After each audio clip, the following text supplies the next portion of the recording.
project, we're going to create a custom class to model a data object. And the object we're going to model is a Little League baseball player. The Emerald City Little League would like us to create a prototype of an application that would display the stats for the players in their league. They've given us the stats of the players for two teams, the Gila Monsters and the Skyhawks, and would like us to create an application that will show all the players for those two teams and review the statistics. Here is the app that they envision.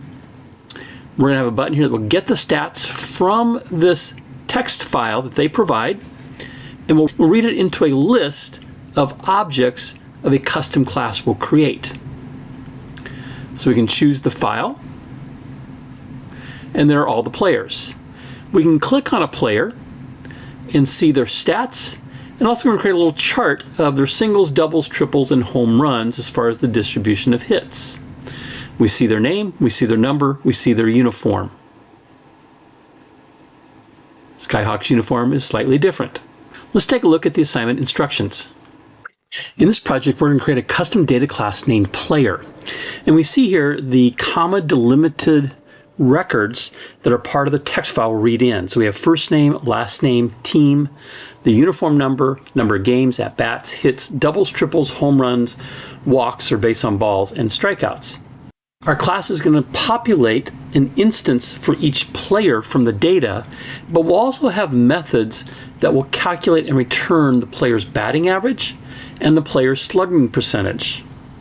We'll also calculate the number of singles as we populate each data instance. If you look at the back of most baseball cards, they don't tell you how many singles a player had. That can be calculated by the hits minus the doubles, triples, and home runs. One thing I'd like to point out here is we cannot start a variable name with a number, so we're going to use underscores in front of the designation for singles. So it's underscore 1B, a doubles underscore 2B, and a triple then be underscore 3B. We'll have a button to get the data that'll be read into a list box after it's been placed into a generic list data structure. And that list will be list of type player. That's our custom class. When the user clicks a name in the list, then we're going to see their information. And we're going to create a little chart here of their distribution of hits. I'm going to provide a chart to you for that graphic that goes from 0% to 100%. That should be 100%, not 1,005. And we're going to overlay 4 labels on top of that to depict the scale of the singles, doubles, triples, and home runs as a percentage of their total hits. This brings up an important thing here, in that oftentimes we're called to work as software developers on projects where we're not necessarily familiar with the subject matter. And in those situations, we use what's called a SME, a subject matter expert. Now that might be a manager for one of these baseball teams, or maybe even a player on these teams, an expert in baseball. It could be a baseball book, a baseball resource, so it can be things that you research as well. It doesn't have to be a person. But even if it's a person, we refer to them as a SME, a subject matter expert. I've given you some links here on baseball statistics that you might find helpful. So here are some tips from our SME. The batting average is calculated as the hits divided by at-bats. The slugging percentage is the hits minus the doubles, minus triples, minus home runs, plus, that's going to give us our number of singles, plus the doubles times 2, plus the triples times 3, plus the home runs times 4, divided by the number of at-bats. The batting average and slugging percentage are double values to 3 decimal places. And here's a formula you can actually use in C#. Again, I show you what the data looks like, a little snippet of that. It's a comma-separated value format. And our graphics department has provided us with some graphics. Here's the graphic for our background chart. Notice it's 320 by 320. Make sure you create a picture box of that size. And then we're going to create labels on top of that. Here are the different icons for the jerseys. We have the Gila Monsters, the Skyhawks, and then just a blank jersey is what we're going to start out with. Here's our storyboard. So we're going to have the shirts as a background for a label called LBL jersey And then centered in that label is the uniform number, which starts out as red, and we'll change that color based on the different teams. Here's our chart, LBL chart, and our columns, LBL column 1B, LBL column 2B, 3B, and HR for home run. And then I have labels at the bottom depicting what those are. We're going to change the size of these labels based on the values of single, double, triple, and home run. Here's a list box. That list box is going to show all the players. It's named LST players. And as we click on one of the players, we're going to put a player name into LBL name, their stats into LBL stats. I have a label here identifying what those stats are, and then a button called BTN Get Stats that will load this data from a text file, from a CSV text file. We're going to use an open file dialog called OFD stats in getting that information, and then we have an image list named IMG jersey that we can use to display the appropriate shirt in our LBL jersey label. So that's our storyboard. The form, by the way, is 800 by 600 pixels. And some requirements here. You got to create a custom class named player.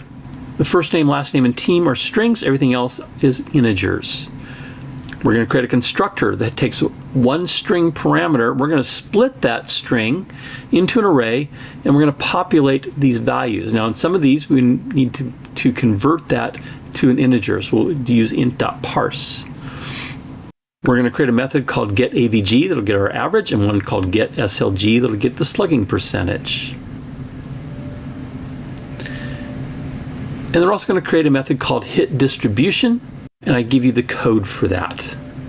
This is going to return an integer array. Here's our return value. It's an integer array. I put all the stats into one string that's double spaced to be displayed in LBL stats.txt. You have to use an open file dialog, and the player's list and the list box items are cleared when the data file is read. So we might have multiple data files. Maybe we'll have a data file for each team. We can read each team in one at a time. We might have a data file for the entire league, or maybe even multiple leagues. Charts are displayed at a height, a percentage of the value in integers multiplied by 3. So if it's 10%, it's going to be 30 pixels. Some tips on testing and debugging, and then just some screenshots that you can use for beta testing.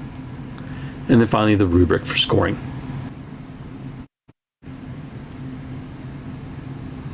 I'm going to suggest you pause here, come back and create the application, starting with the GUI interface. And then I'll also give you my code review of how I created the custom player data class and use that then in our form.cs code. Here's my storyboard recreated in Visual Studio. For the IMG jersey image list, I created a collection that's 170 by 163 at 32-bit. These do have some transparent areas around the shirt.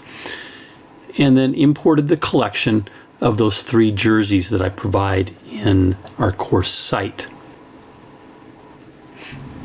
Well, let me jump over and show you the properties of OFD stats. So I created a filter. And remember, these are pairs that are delimited by vertical bars. So CSV file, star.csv, vertical bar, star.csv. That's my first pair. And then all files, star.star, vertical bar, star.star. That's the filter we can use, and that's going to create our open type of files that we can list. That was really the only thing I did here, other than I gave it a title of Open Player Stats. Let's go back. I used a label for the chart and directly brought in the image of our scale, and then added some labels on top of that for the singles, doubles, triples, and home runs. Notice I positioned these very thin, but positioned them so that the bottom is at the 0%. We're going to increase the size of these based on the stats. And then here also is my LBL jersey. It is tied to the image list of IMG jersey with the image index starting at 0. That's the white one. List box, this is all one label here of all the stats on multiple lines with a blank line in between, and our button to get the stats. In the Solution Explorer, I created a new class called Player, and I right-clicked on the solution here, chose Add. You can do New Item, or you can do Class, either one. If you choose New Item, you want to select the class as your option, and I named it Player.cs. Let's take a look at that class. So here's the code for Player.cs. I began with the properties of the class. This is the data we're going to read in and assign to each instance of our class, each object. So we had first name, last name, and team. Those are all strings. Everything else is integers. Uniform, games, at-bats, hits, singles, doubles, triples, home runs, walks, and strikeouts. Then we create the constructor. This is how we build our class. So it's public in the name of our class, Player, and I'm going to pass it a string, a single string of all those stats together, comma separated. And then in that constructor, I'm going to split that string on the comma and place it into an array called stats that is a string array. First name is going to be stats element 0. Last name stats element 1. Team stats element 2. We're going to continue to go through these properties. So uniform is stats element 3, but this is an integer. I need to parse that as an integer. Same with the others for games, at-bats, hits, doubles, triples, home runs, walks, and strikeouts. Now we don't retain the number of singles in our data. We're going to calculate that. So our singles, which is _1b, equals the hits, minus _2b are doubles, minus _3b are triples, and minus the home runs. Here then are the methods for getting the average. It's just going to return the hits divided by the at-bats. We're going to put that in as a double value, or cast it as a double value, so we get a double result. We want this to have decimal places.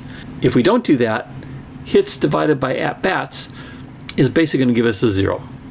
We do the same thing for the get SLG, our slugging percentage. Here we can turn the number of singles plus the doubles times 2, plus the triples times 3, plus the home runs times 4. And again, we're going to divide that by the at-bats cast as a double to give us a regular division or a double division. Here's the method for returning the int array for the hit distribution, which is going to be our singles, doubles, triples, and home runs, calculated as a percentage of the total number of hits. And again, we're going to convert that number of hits to a double value, and we're going to call it DH for double hits. And then finally we have a stat list that's going to put the stats in a double-spaced string with each item on its own line. So games doing 2 carriage returns, at-bats, 2 carriage returns and hits, and so forth to get all those stats. We'll return that and we'll put that into our label. So a lot of the work is being done for us in the class. And that's why we want to have anything that involves the class, as far as organizing the class and providing the results from the class, that logic should happen in our class. Let's take a look at the Form 1CS. We're going to start with a global list of type Player. This is going to create our instances in a list. Much like we use a list box, this is going to be internal in RAM, with each player being on, in essence, a separate line of our list, or indexed line. And it's going to be a new list of type Player. These little parentheses here are important because that calls the constructor to create that list. We have our default initialized components, and then here's our button to get the stats. I want to put this in a try-catch because maybe that file's not available or something goes wrong. I want to do that in a try-catch. We're simply going to, we've done before, we're going to show the dialog of OFD stats. So we're going to open that dialog box. The user is going to choose a file name, and then if that file is empty or they canceled or closed that dialog, we're going to exit the procedure just by doing a return with no value. Otherwise, we're going to create a stream reader. We're going to open that stats file they chose. We're going to read the first line and ignore it. That's the header line of what each of the columns or each of the comma separated values are. We're going to clear our players list, and then we're going to read until we reach the end of that stream. There might be 10 players, there might be 200 players. We don't know, and that can change over time. So we're going to read one line at a time, and if that line is not null, meaning there's data there, we're going to add to our players list a new object of type player, and we're going to pass this next player value. That's our comma separated string. The player class then will take that string in our constructor, separate it, and populate the attributes or properties of the instance. When we're done, we're going to close our file, and then we're going to update the player list. So we're calling a method that we've created called update player list. If something goes wrong, we're going to show a message box. There's a problem encountered. Here's our update player list. All it does is clear the LST list box, the LST players, and then goes through my list of players in the list using a for each statement. So for each var XYZ in players, we're going to take LST players.items.add, and we're going to add a string of the player's last name, comma, and their first name. Notice we're using XYZ, that's each player one at a time. When the user selects a player in that list, we're going to populate our data that's over on the right-hand side. So we're going to figure out which player they clicked on. That's the selected index. We're going to get that player data. So again, we're creating a new instance of type player called chosen player. We're going to pull the data from the players list, and then LBL name.text is going to equal the chosen player.first name, a space, and the chosen player.last name. We're using string interpolation here with the $sign. LBL stats, we're going to call chosen player, and that method called stats list, that was here. The dual space multi-line string. And then based on the team, chosen player.team, we're going to either show the Gila Monsters jersey and change the color of the uniform number, or the Skyhawks, or have a default here. If it's not one of those two, we're going to get the white jersey with the red number. That shouldn't come up because our data should be one of these two, but we do want a default value there if something goes wrong. And then we're simply going to create our uniform number. Then we're going to show our uniform number in LBL jersey.text. We're going to get the columns from that hit distribution method of our class. And then for each of the columns, we're going to change the height to be the columns element times 3. Remember, it's 3 pixels per percent. And then we're going to move that to the top being 500 minus the LBL column minus that height that was determined.